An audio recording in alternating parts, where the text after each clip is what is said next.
Olá, ouvintes! Este é o RomaCast, o podcast do Direito Romano. Seu podcast de atualidades e assuntos aleatórios, mas sempre com um pezinho no direito.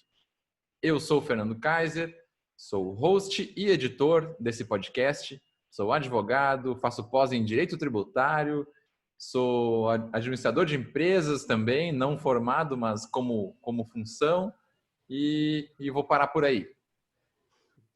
E eu sou Anderson Druziak, advogado, host e pretenso comunicador. E eu sou Renata de Magalhães Dreher, advogada, fã número 1 desse podcast. E a humildade da Renata é muito importante, né? Porque essa é a primeira vez que a Renata está participando junto com a gente aqui, vai apresentar junto com a gente o nosso convidado depois. Então, a Renatinha passou por lado de cada mesa do RomaCast. É um grande prazer contar com ela nessa equipe tão fabulosa. Então, vamos lá. Para situar o ouvinte, hoje é dia 15 de dezembro de 2020. Ainda estamos vivendo a pandemia do coronavírus, não preciso nem dizer, já cansamos de dizer. E torcendo pela vacina. Vem vacina e não vem só uma, vem todas as vacinas possíveis. Eu tô bastante espaço nos braços aqui para tomar vacina. Vamos lá. Vem que teu filho tá pronto. É esse mesmo. Qual é o tema de hoje, Indruzi? Conta para nós. Então, o tema de hoje surgiu na conversa com a Renata, nossa nova integrante aqui da equipe.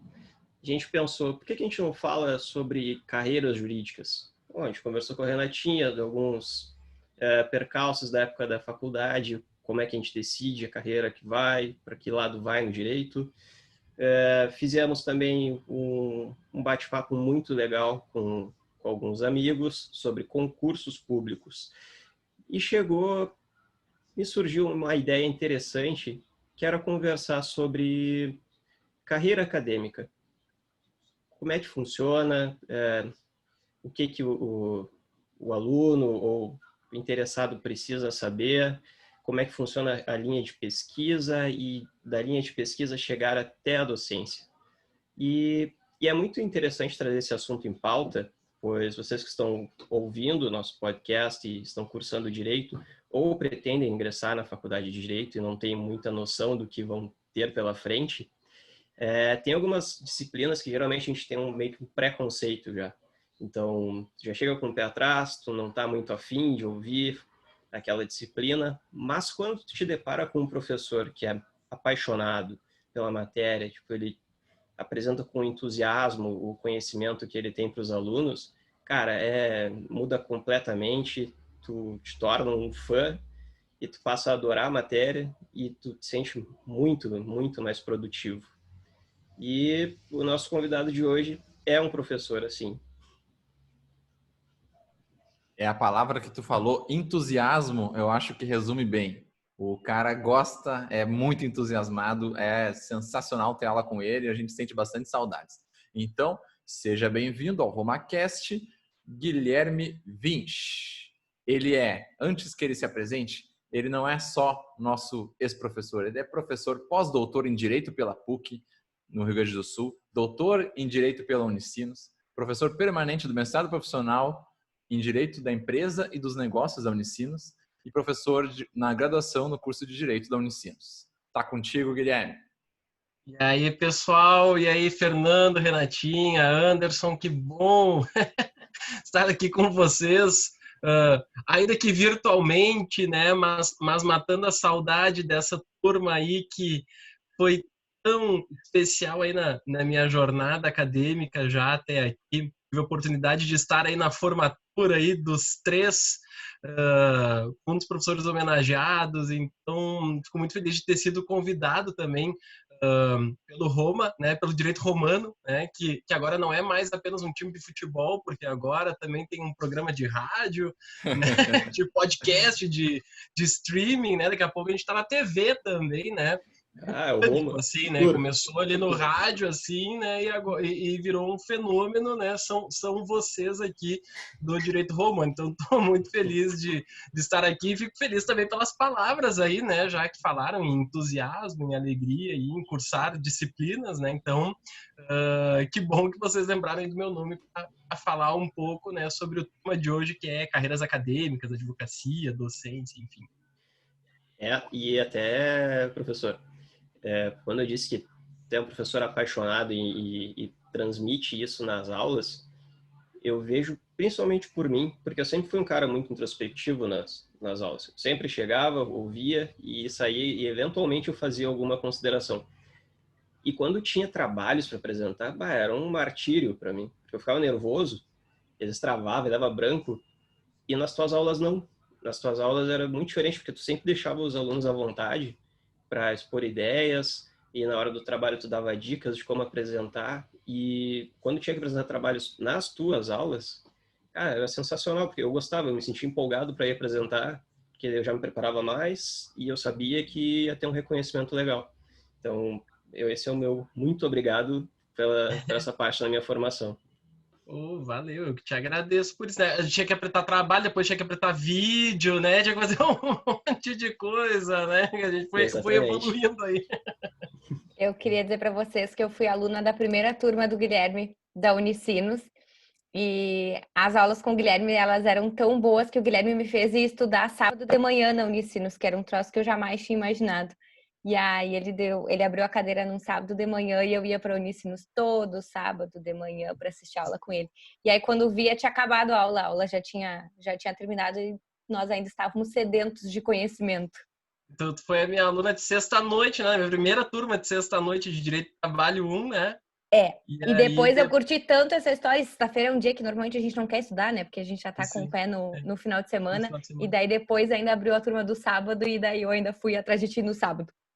Aquelas turmas de sábado, gente, eram muito legais, assim, a gente só parou porque chega uma hora, assim, que cansa mesmo, assim, né, porque eu tinha turma de sexta, daí turma no sábado, tinha turma na segunda, né, então ficava, assim, eram 3 dias, assim, uma concentração alta de sala de aula, né? E o sábado, é claro, né? O sábado de manhã é legal porque tu fica ali de dono do campinho, né? Porque era praticamente a nossa turma ali ocupando aquele prédio, o corredor, né? Mas também cansa, né? Porque depois no outro dia já é domingo, né? Então, acabava aí que a gente teve um bom tempo, acho que foram acho que foi uns 2, 3 anos dando turma direto presencial no sábado e assim, vamos deixar aqui a modéstia de lado, né? Porque foram turmas sempre com 54 alunos, né? Então eram turmas de sábado com o pessoal que vinha realmente a fim de estudar, assim, não posso negar que foram excelentes turmas, né? Talvez até as melhores, né? Porque quem se matricula no sábado, né? A gente sabe que tá buscando aula, né? Tá buscando conteúdo. Então foi muito divertido, né? E também poder dar aula sem estar com roupa de advogado, né? Roupa do dia inteiro, né? Poder ir com roupa normal para dar aula também tinha uma boa diferença. Esse é o diferencial da aula em sábado. A aula em sábado e a aula em sexta de noite, na minha opinião, o professor tinha que terminar o semestre e ganhar uma medalha. Os alunos também, mas os alunos estão pagando, né, mas os professores que conseguem chamar, eu tive algumas aulas em sexta de noite, algumas foram muito boas mesmo, mas outras dava vontade, tu ia já pensando, meu Deus, quando é que acaba? Então, esses aí tem que ganhar uma medalha mesmo. Eu queria só, antes de começar as perguntas já sobre o tema e tal, queria que tu dissesse, professor, pelo menos assim, a cidade onde tu mora, a idade, há quanto tempo tu é formado, mais ou menos para a galera ter uma noção. Bom, a minha apresentação acadêmica, acho que o Fernando já fez ali, né? Eu fiz o meu mestrado e doutorado na Unicinos, né? Eu fiz a minha graduação em Direito no IPA, em Porto Alegre. Depois fui fazer a Escola da Júris, no ano de 2009. E depois o mestrado e doutorado na Unicinos. Quando eu terminei meu mestrado, participei da seleção docente na Unicinos para dar aula, né? Então, para ingressar no quadro docente da casa. Isso se deu foi no final de 2012, né? Foi em dezembro de 2012 essa seleção. Comecei a trabalhar na Unicinos 1º de março de 2013. Em 2014 entrei para o doutorado lá na Unicinos, né? Terminei ele em 2017 e depois em 2018 até 2019 eu fiquei então realmente no estágio de pós-doutorado lá na PUC, né? Eu tenho 33 anos, estou formado há 11 anos já. Então essa é um pouco da minha experiência acadêmica, né? Eu sou advogado, hoje tenho escritório na cidade de São Leopoldo, moro na cidade de Porto Alegre, né? Mas tenho escritório na cidade de São Leopoldo, além de, claro, de ser professor da Unicinos em São Leopoldo e aqui também no campus Porto Alegre, na graduação, no nosso mestrado profissional em Direito da Empresa e dos Negócios, que o Fernando leu ali no início. Caramba, o cara tem 33 anos, já fez mais que eu vou fazer em umas 5 vidas. Mas isso me lembra que no último episódio a gente teve uma conversa ali, o Feltrin indicou, falou no final sobre Harry Potter, e aí eu lembrei que eu sempre imaginava que o professor Guilherme tinha o vira-tempo que a Hermione tinha lá no Harry Potter. Ela conseguia estar em vários lugares ao mesmo tempo. Ela mexia lá no reloginho dela e participava de todas as aulas. Porque não é possível. Ele dava aula para todo mundo. Era o paraninfo, era o homenageado, era não sei o quê. Estava em tudo que é lugar, ajudava. Ele fazia 55 TCC. Ele tinha 200 orientandos. Todo mundo era orientando dele. Não dá para entender. O cara é um fenômeno. A gente vai se virando, né? A gente tem que aprender a usar o tempo ao nosso favor, né? Mas vocês conhecem, sabe que o Feltrin, ele podia estar aí, né? Não tá aí na gravação, né? Mas você sabe que tem uma história legal, né? Sabe que o Feltrin, ele já foi padre, né? Numa festa nossa, né? Dos formandos, né? Em 2016, 2016-1, que eu fui paraninfo da turma dele. E aí nós fizemos um arraial, e aí teve o casamento, foi 2017, e aí a gente fez o casamento na roça, né, e o Feltrin foi o nosso padre Feltrin de Melo, né, porque quem conhece o Feltrin sabe, né, que ele lembra, né, e o Fábio de Melo, né, então vamos deixar eternizado aqui, gravado isso. Atualmente ele lembra bastante o John Wick. Que ele tá Sim, tá cabeludo agora, né? Eu não ouso dar um lápis para ele. Tá bem louco mesmo. Então tá, vamos começar agora de vez, já que a gente já deu essa relaxada aí, já damos uma risada. Agora começar com um negócio sério aí. Acho que eu vou deixar para a Renatinha fazer a primeira pergunta. Então vamos lá. Professor Guilherme, para iniciar nossa conversa, então, a gente gostaria que tu comentasse um pouquinho sobre a importância da pesquisa acadêmica. Aliás, se foi ela que te incentivou a docência, e caso não tenha sido ela, o que te fez virar professor? Não, assim, foi totalmente isso. Quando eu estava naquele final assim, de ensino fundamental, indo para o ensino médio, eu tinha duas pretensões, assim. Ou eu queria fazer direito, ou eu queria fazer matemática. Eu queria ser professor de matemática. Aí, chegou a hora de escolher, né? Carreira, né? A hora de escolher a profissão, marcar o xizinho lá do vestibular, né? Marquei o direito, então, né? Porque achei que ia me trazer, assim, mais possibilidades e tal. Mas essa história de sempre querer ter sido professor, né? Mas também sempre vinha com essa coisa assim, queria ser advogado, essas coisas assim, né? E não tive influência nenhuma assim, na minha família, não tem ninguém na minha família que seja advogado e tal, né? Ou professor, né? Então foi uma escolha assim minha, eu acho mesmo, né? E aí lembro da minha primeira aula na graduação, assim, foi uma aula de ciência política, né? Professora Kelly Suzane, né? Era professora de ciência política, ela entra na sala, né? Com um vestido de bolinhas brancas, né? Um sapatão de salto, e começa a falar de Aristóteles em francês com a gente. Né? Aí eu olho para aquela mulher e penso, aí, né? Quero ser professor. É isso que eu vou ser professor de faculdade. Né? Nem imaginava, imagina, né? Eu comecei a faculdade com 17 anos, né? Nem imaginava, né? O que teria que se fazer, né? Para ser professor, para dar aula numa faculdade, né? Mas, assim, ela marcou muito a minha vida, essa aula, né? Porque eu fiquei pensando, meu Deus, né? Estou na faculdade, né? E aí depois, no segundo semestre, quando eu fiz a disciplina de Introdução à Ciência do Direito 2, nós tínhamos 2 disciplinas de introdução ao direito, né? A gente tinha a disciplina no primeiro e no segundo semestre, né? E aí, nessa disciplina, eu fui aluno da Simone Tassinari Cardoso, hoje é professora da URGS, inclusive, né? Quando ela começou a dar aula, a primeira atividade que ela fez na sala de aula foi a seguinte: nós tínhamos que tirar os sapatos, subir na cadeira e olhar o horizonte, para que a gente tivesse a visão de quem olha o horizonte por cima e não consegue subir na cadeira e não consegue ter a visão que a gente tem. E como é que o direito E como é que o direito precisa ajudar as pessoas que não têm uma determinada visão a enxergar esse horizonte. Ela foi a professora que me fez ser professor. Ela é, até hoje, assim, a minha inspiração. Ela foi minha orientadora de TCC. Ela esteve na minha banca de doutorado. Ela foi a única pessoa que, quando o Wilson, né, que foi meu orientador, disse: tu quer sugerir alguém para a banca? Eu disse: eu gostaria que ela estivesse, porque foi com ela que começou a minha vida profissional e acadêmica, e é com ela que eu gostaria de galgar a mais alta titulação. Então, eu realmente... com ela eu aprendi o que é ser professor. Eu me lembro que ela me deu uma vez de presente, eu ainda era aluno dela, ela me deu um livro do Paulo Freire de presente, que era dela, e ela disse: se tu quer ser professor, tu tem que ler isso aqui. E aí li, e eu nunca tive assim nenhuma dúvida que eu seria professor.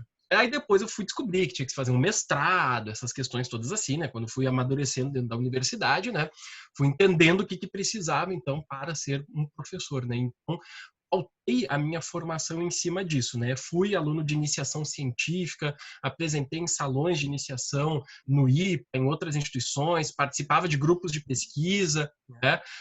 Então, fiz o caminho natural, né, de um aluno que pretendia ser um dia professor, né? Isso que eu sempre pergunto no meu primeiro dia de aula com os meus alunos, né? Se fazem iniciação, se tem uma ideia de querer fazer iniciação científica, porque quem quer ser professor, os alunos que vão estar aí nos ouvindo, né, quem quer trabalhar com a carreira acadêmica no futuro, né, precisa começar a experienciar, a vivenciar isso desde o início, ou pelo menos um bom período da faculdade, né? Estar engajado em um grupo de pesquisa, em um grupo de estudos, estar engajado na iniciação científica, aprender a escrever artigos, a ler materiais, né?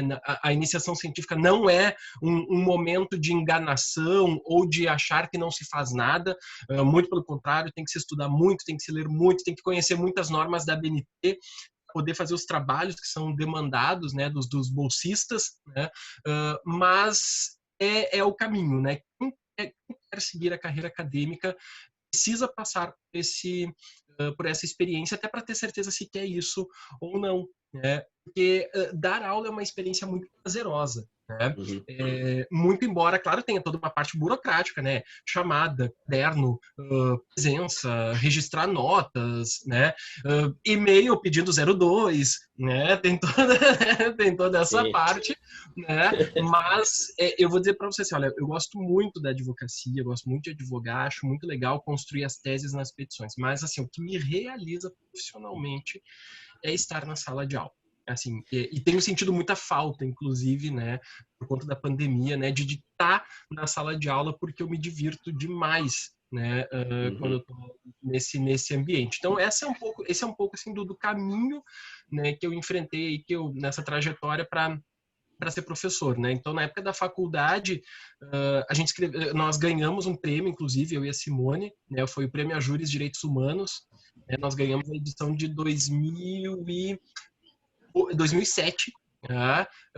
E assim, aquilo ali fez-me assim, a ter a certeza de que no caminho é isso, vamos lá, né? Então, assim, ter feito mestrado e doutorado na Unicinos foi uma grande oportunidade, né? Assim, porque eu estive numa das melhores, né? A melhor instituição, né? Em termos de programas de mestrado e doutorado. Então, sou muito grato ao Unicinos, que me abriu, inclusive, as portas para dar aula, né? Foi a primeira grande universidade, né, que me selecionou para poder dar aula, né? Acreditou que eu poderia fazer um bom trabalho.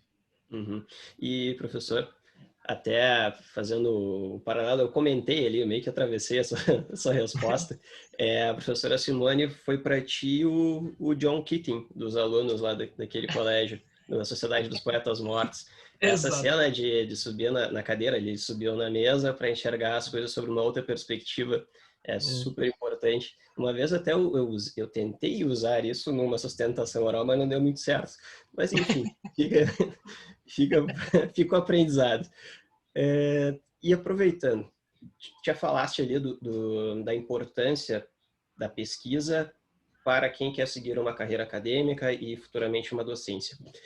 E na tua percepção, tu achas que precisa haver mais incentivo para os alunos, isso ser mais apresentado aos alunos, essa possibilidade de entrar na pesquisa e o que eles vão colher lá na frente?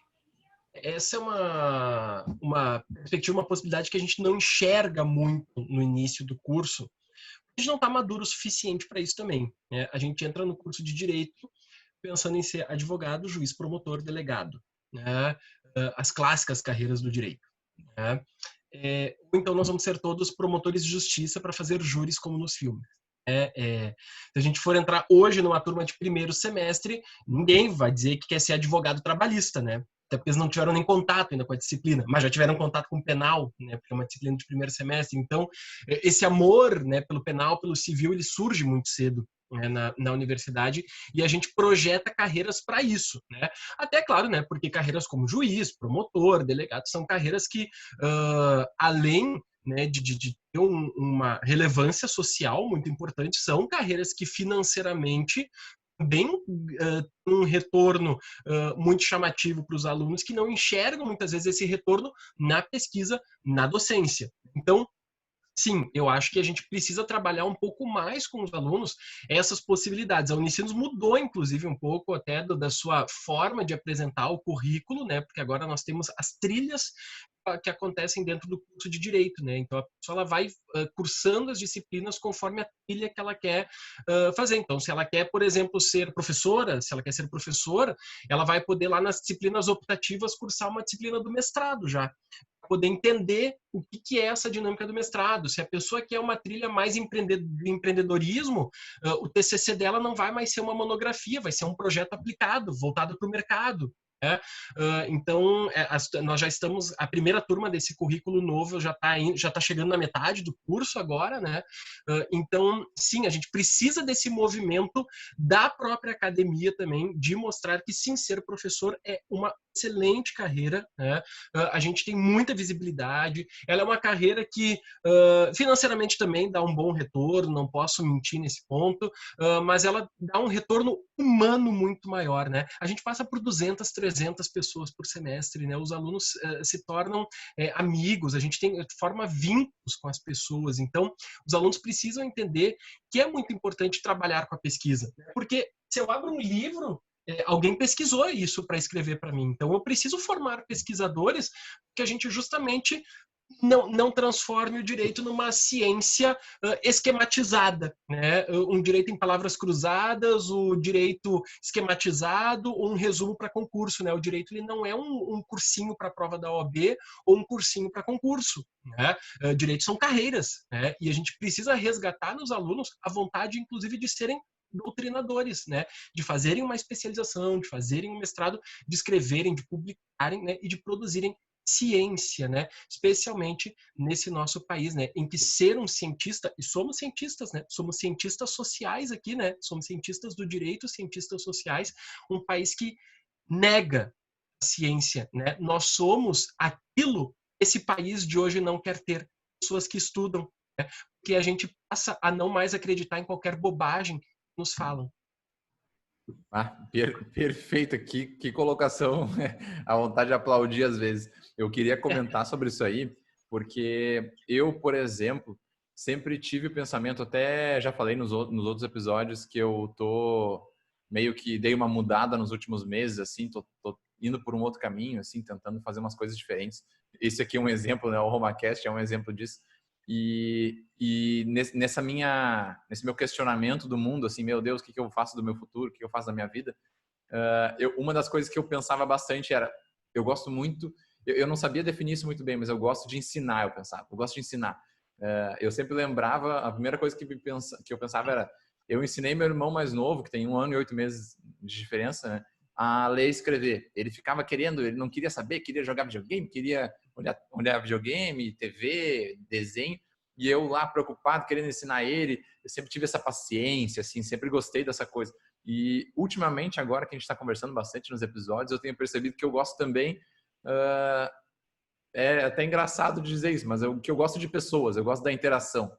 Então, isso me faz pensar que eu ia adorar ser professor, que nem tu falou, assim, eu ia achar o máximo, estar ali na frente, cheio de gente, cada um diferente do outro, entender os problemas de todo mundo, conversar, ser parceiro, né, com vários exemplos que eu tive de professor muito, muito bons, assim. Então, é uma coisa que eu gosto, que eu sempre achei interessante, mas hoje, olhando assim, eu penso que eu realmente ia gostar muito de fazer isso.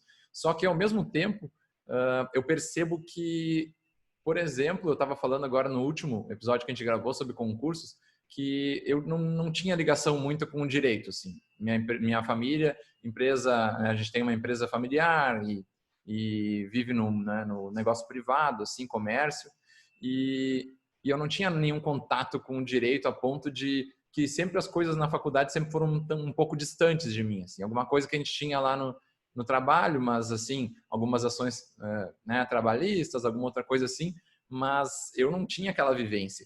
E notar por exemplo, para eu ser professor, eu tinha que já ter pensado, claro que nunca é tarde, assim, mas se eu tivesse passado a faculdade já olhando para isso, meio que estudando os professores, meio que me interessando nessa parte, poderia já estar bem avançado hoje. E outra questão é que, por exemplo, da pesquisa, isso que tu falou aí, eu acho que sei lá, eu estava saindo da faculdade quando eu fui entender que existiam bolsistas, que né, como é que funcionava aquela questão de ser bolsista, tu se aproximada de alguns professores né, por suas linhas de pesquisa e fazer ali um estudo, tu ser meio que, não é assistente, mas tu ajuda não sei explicar direito, mas eu comecei a falar com pessoas que faziam isso e eu fiquei, caramba, eu nem sabia que isso existia. Então, se isso ajuda muito a ser professor, é uma coisa que bom que a Unicinos está mudando, né? E as faculdades em si estão mudando, porque realmente, para mim, passei uma faculdade inteira, 6 anos ali, e meio que passou batido isso. Eu não tinha essa noção da importância que era. Sabe que o direito começou a se atentar um pouco mais a essas questões, né? Muito tempo a academia, né, ela parece que ficou encastelada, né? Porque na verdade parecia que era uma coisa inatingível às pessoas, né? Eu só entraria no mestrado, só entraria no doutorado se eu fosse conhecido de alguém, eu só entraria se eu fosse não sei o quê, se eu tivesse um sobrenome, se não sei o quê, né? Eu fiz a minha seleção do mestrado na Unicinos, só tinha ido uma vez na Unicinos, quando eu fiz o vestibular. Né? Eu fiz o vestibular da Unicinos, fiz o vestibular da URGS, né? Fiz o vestibular no IPA, e aí eu optei por fazer a graduação no IPA até porque era Porto Alegre, né? Então era melhor, assim, né? Para fazer na época, assim, né? Em 2000, quando eu comecei a graduação, foi em 2004, né? Então era mais difícil, assim, nessa mobilidade para São Leopoldo. E aí eu optei por ficar em Porto Alegre. E aí depois voltei a fazer a seleção do mestrado na Unicinos. Nunca mais tinha ido lá, assim. E eu passei em primeiro naquela seleção, inclusive. Porque estudei também a dizer chega, né? O material que era da prova. Então, a gente consegue ser, assim, uma prova testemunhal, vamos dizer assim, de que é possível, né? A gente construir, sim, um caminho próprio nosso. Antes de continuar, é mandar o link novo, porque vai cair, né? Tá. Exatamente. Queria avisar ali, tava na contagem regressiva. É. Tá, vamos sair. Ele manda o link. Tá.